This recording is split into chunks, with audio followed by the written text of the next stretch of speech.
Tom brings this principle to life at the company that he co-founded, Visi Mortgages.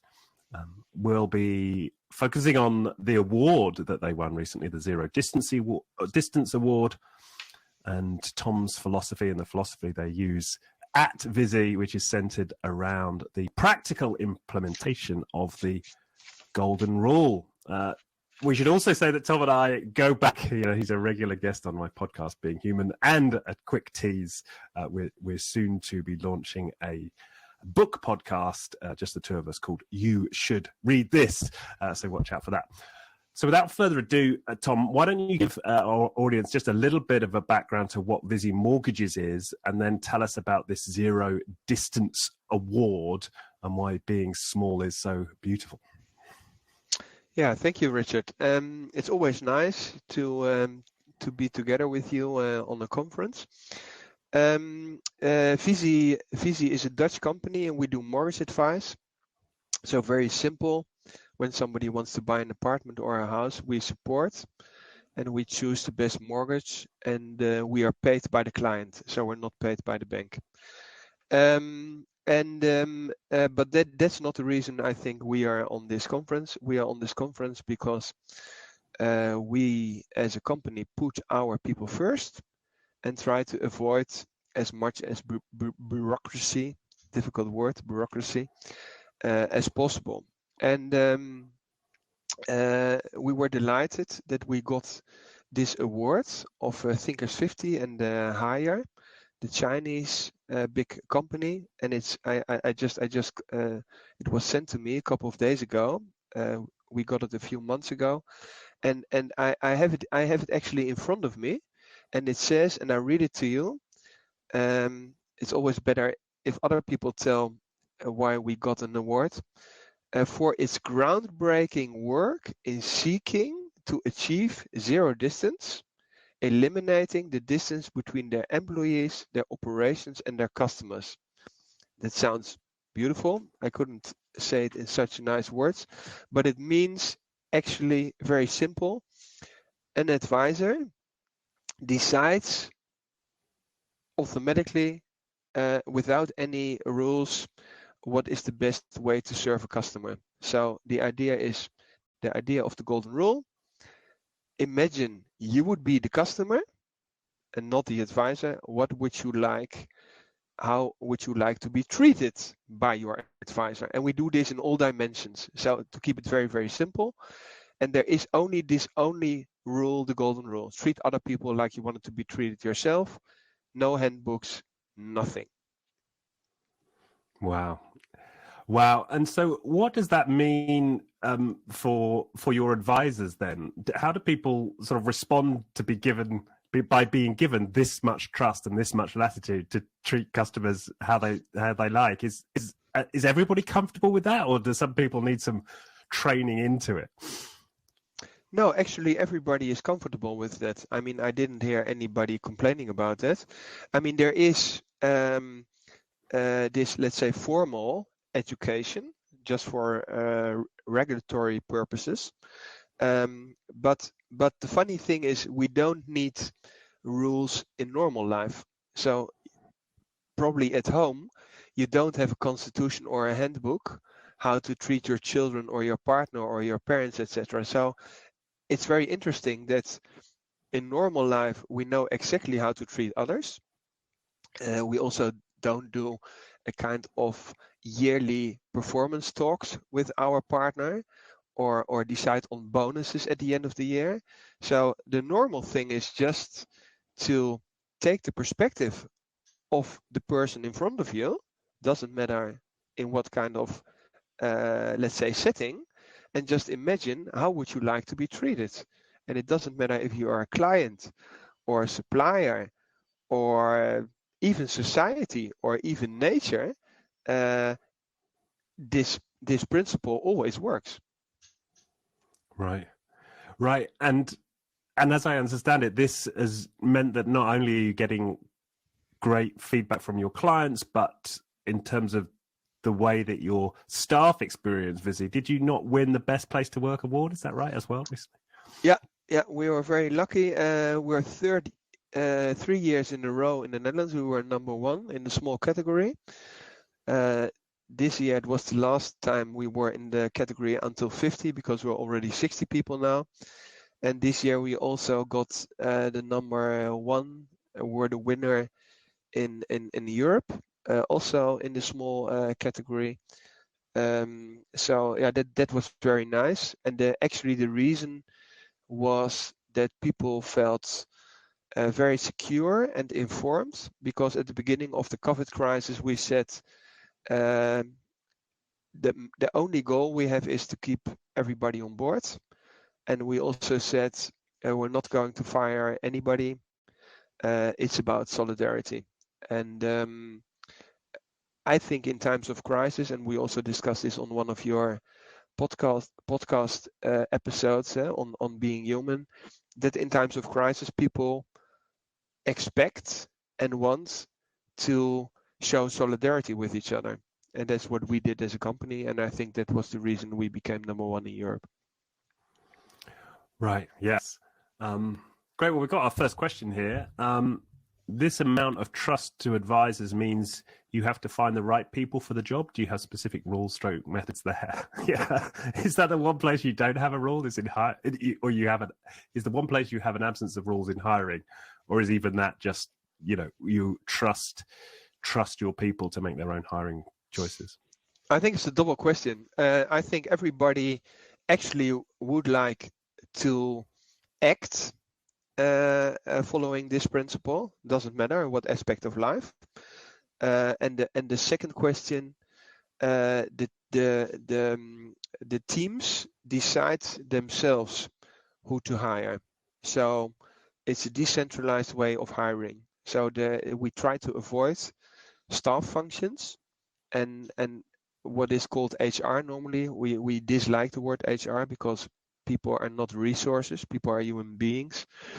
It's only facilitating processes, but that's it. But so to keep it very simple, you have, as an example, a credit department. There are 6 people working in this credit department. Those 6 people say, we need another colleague, or we want to hire. Then they decide who wants to do the talks.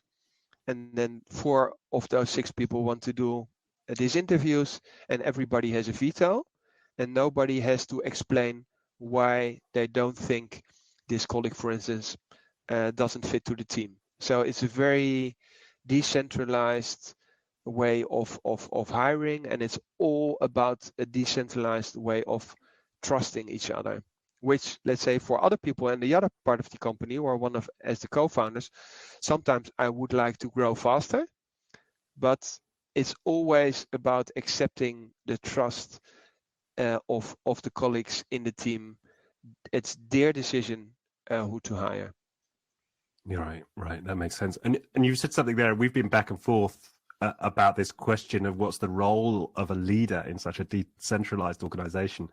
But it sounds to me that what you're describing there, where you stop yourself stepping in and allow the contrast to continue despite your frustrations, that to me is an act of leadership.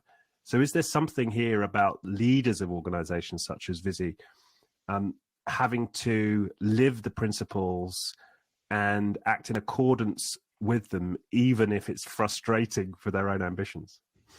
Yeah, I think that you always have to zoom out. So it doesn't matter what it is. So if you build a company or a government or a state, I think the main role is the role of the architect to create an environment.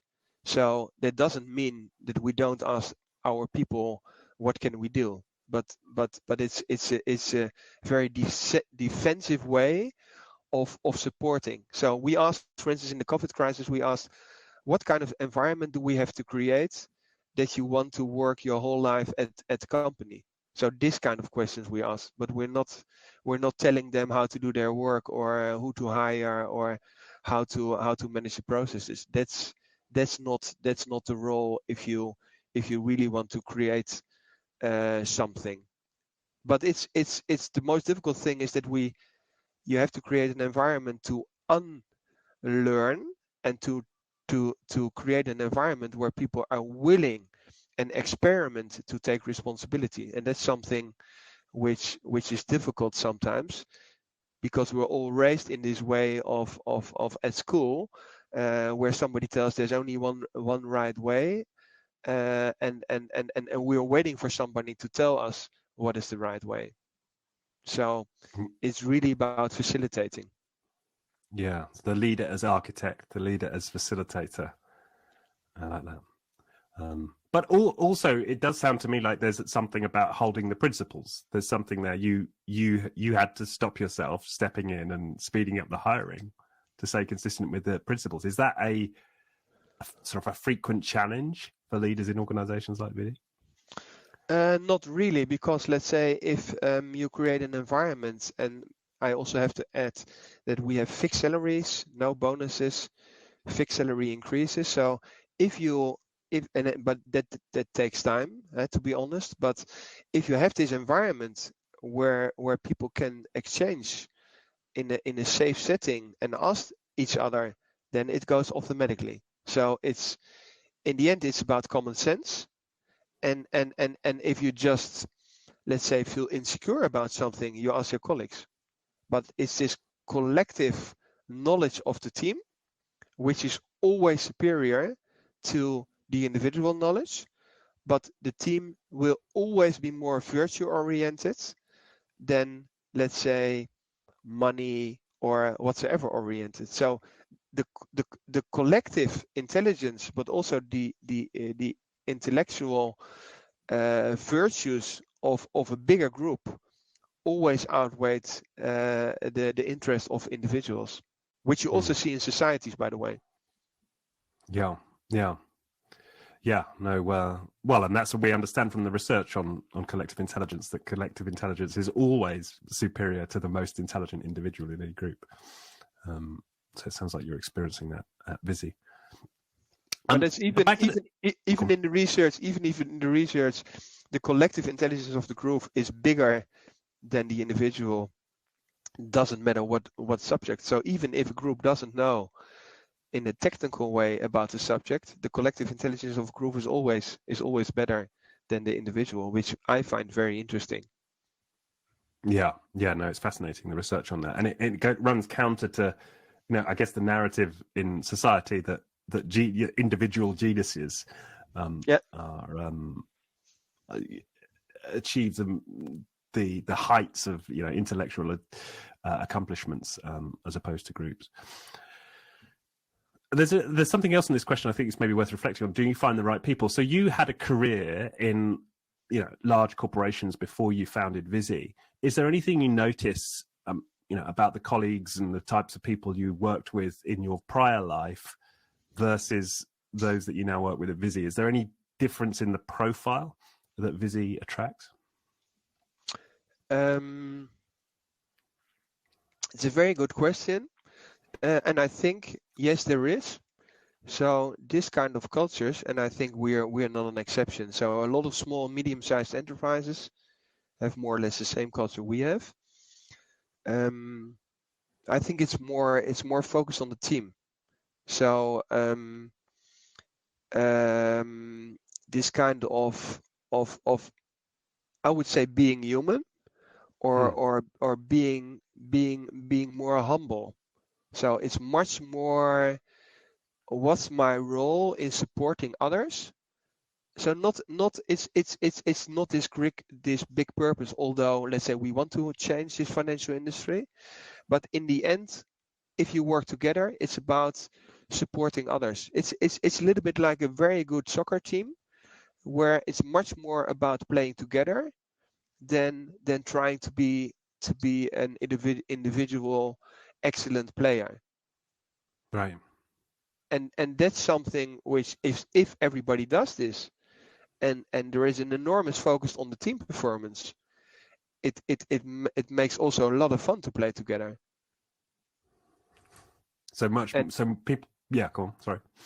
No, that's so, and I think people notice this, and if you have, and let's say what you can do by building a company is to create, for instance, a salary model which creates a fundament, or by abolishing bonuses, or by creating fixed salaries or by creating fixed salary increases, so people don't have to think, does my interacting or if I show vulnerability, does this have an effect on my salary?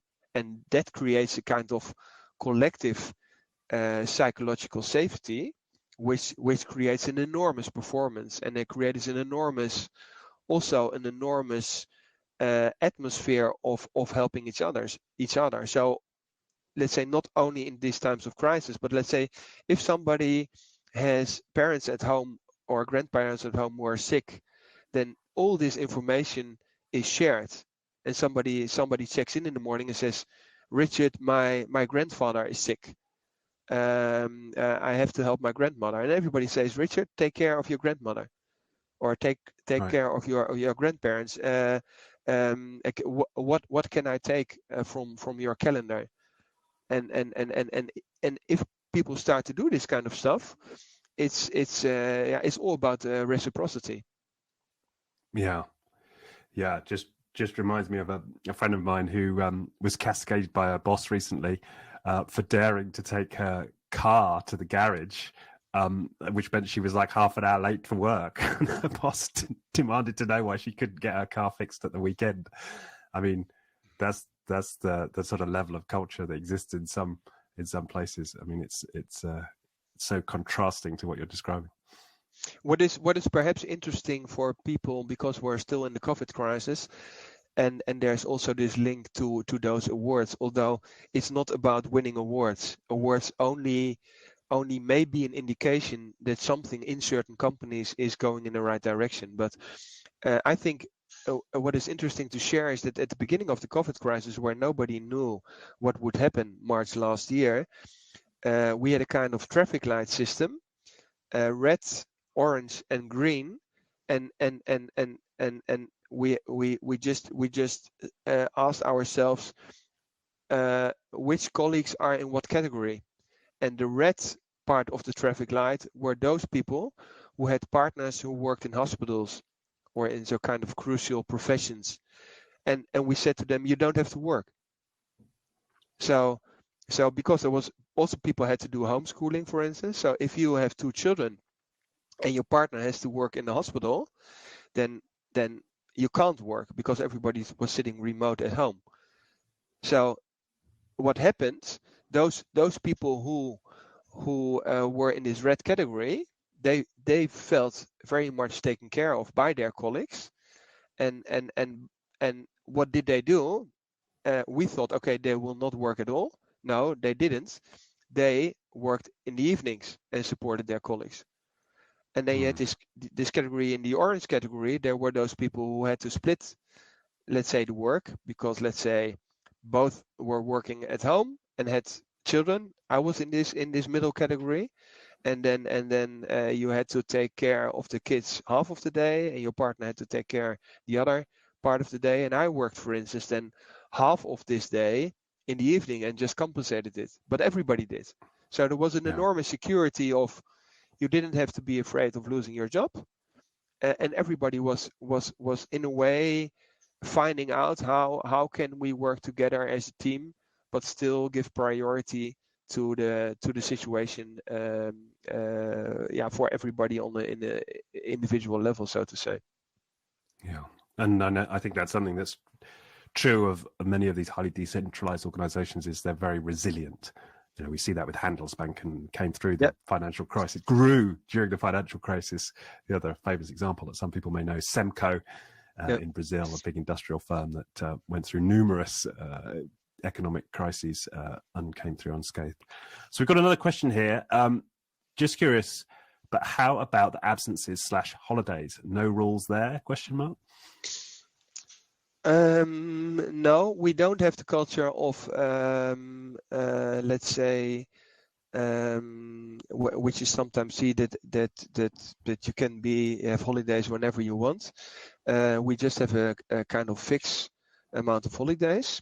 I think it's 30 or something like that. I'm not 100% sure, but because it's so there's this culture of flexibility. we never had a discussion about that. And we also have, for instance, the possibility of taking sabbatical if you want to travel for a couple of months, etc. So the funny thing is that this whole discussion about, let's say, holidays is an American topic. But if you then see the research which is done on that, people sometimes fear to take holidays at all. So I actually think that the European model is much better. You have fixed holidays, and that could be, for instance, one of the few responsibilities of a central HR department, or what we call people first department, just to take care that everybody takes the holidays, and not some people don't. And also react if people are not willing or feel reluctant to take holidays if they are in, let's say, in a private situation, which which would make sense. Then there is a central responsibility to say just family first, and then Right. and then if you have solved the stuff, then come back to work, so to say. Yeah. Okay. Makes sense. I'm curious. So this is a talk about less is more. Small is beautiful. You've already reached 50 people at Visi. If small is beautiful, why do you want to continue to grow Visi? Two aspects. One aspect is that we want to change the financial industry, and as long as we are so small, we don't have the power to do so. And the second part is, and I'm reflecting to our book podcast. You should read this, where the first book we discussed was Small's Beautiful. That's why I just come up to this, that this whole idea of the Buddhist economy is to create as many jobs as possible. So I like the idea of a huge corporation, not for being big, but creating an enormous amount of jobs. So I still like the idea of creating an enormous amount of jobs to also change the way we work. So I admire companies like Bosch, which is not stock listed, and they have 400,000 people. And actually Bosch Power Tools, they also got the Zero Distance Award, has 20,000 people. So this whole idea of building a huge corporation with a lot of people, all functioning in a decentralized way, is something I find really, really attractive, because it also creates an enormous security in society, so to say. Right. And you don't fear losing the culture? Because when I was giving a talk yesterday, that was one of the questions that came up when I was giving examples of firms like Visi. Was the big question? Yes, but does this scale? Do you have examples of large companies succeeding with this? So do you have a fear that you may lose the culture as you grow? It's always difficult to say. I would say it depends on how do you define the culture. So if the main thing is that it's a decentralized culture, just take Bosch as an example. If you just see when Robert Bosch, which is not so known because we read too many books on American companies, but when Robert Bosch found the company, he's a little bit, as he's a German, it's a little bit comparable with Henry Ford, who doubled the salaries of the people. I mean, 100 years later, still 400,000 people working in this company in Stuttgart in southern Germany, and it's a global company. So why wouldn't this work? And we have enough time to experiment. So if something works in a decentralized way, and you have installed those systems, Haier is also a good example. The Chinese company who installed the Zero Distance Award, they also have an enormous amount of people, and then it's called micro companies. So I would say grow but stay small. Yeah? So that's it. Yeah, and that's using the fractal model, which is a term that Julian Wilson at Matt Black Systems in Brighton uses, where they continue to grow, but create it's the same principle. Mini enterprises at Matt Black Systems actually create micro enterprises around individuals, but you're saying you're going to keep it small in cells. So how do you see that working? Are you going to do you imagine like how will each cell be defined? Do you think at Visi as you scale? I mean, what we know, let's say, from big structures. If you take, I mean, I'm a historian, so I like especially older examples. If you take, for instance, the Roman army, 2,500 years old, without any modern communication. Let's say, just imagine the Roman Empire. How does this work? Probably you have, let's say, a certain amount of people, and then at a certain point it becomes, let's say, not productive anymore. So, but I don't know where this, what is the fixed amount? Is this, let's say, in the Roman Empire it was, I think, 7 for the smallest group. Will be 20. Will be a local group. But you can also take the European Union as an example with the different levels. So the subsidiarity principle.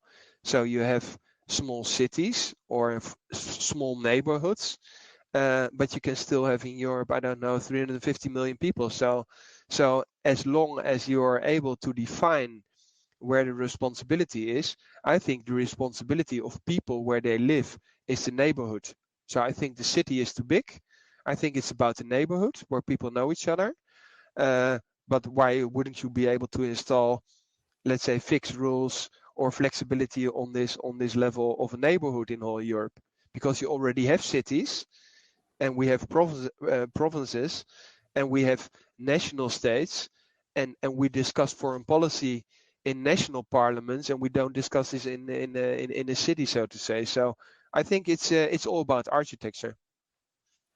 Right, and it sounds like you're gonna be figuring it out as you go along, continuing to experiment. And there's also something, let's say, we figure out also in our parliamentary systems where it makes sense to discuss what, or to experiment with a plebiscite or something like that. So I think it's a continuous process. So as long as you don't have a fixed mindset where there is no flexibility, just go on experimenting. Right. Yeah, that makes complete sense. And again, that's exactly what Julian Wilson at Black Systems was saying. Is, when asked how did you get here, well, he's like, well, we just kept experimenting according to certain principles, and that's how they'll continue to run. It sounds like that's how you'll continue. Okay, it looks like we've got excuse me. 1 minute left. Any final thoughts to round off, Tom, on this topic before we close out?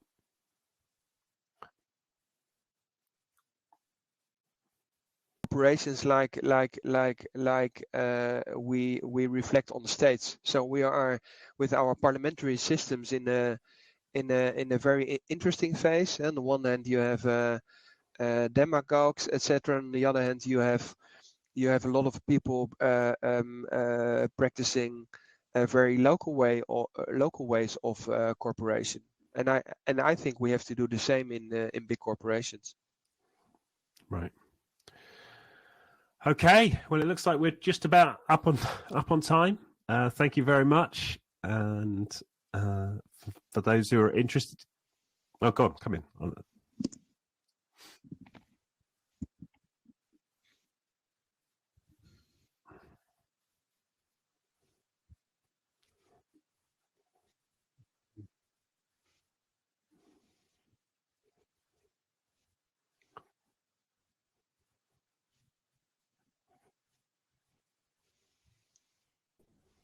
I will end this session now,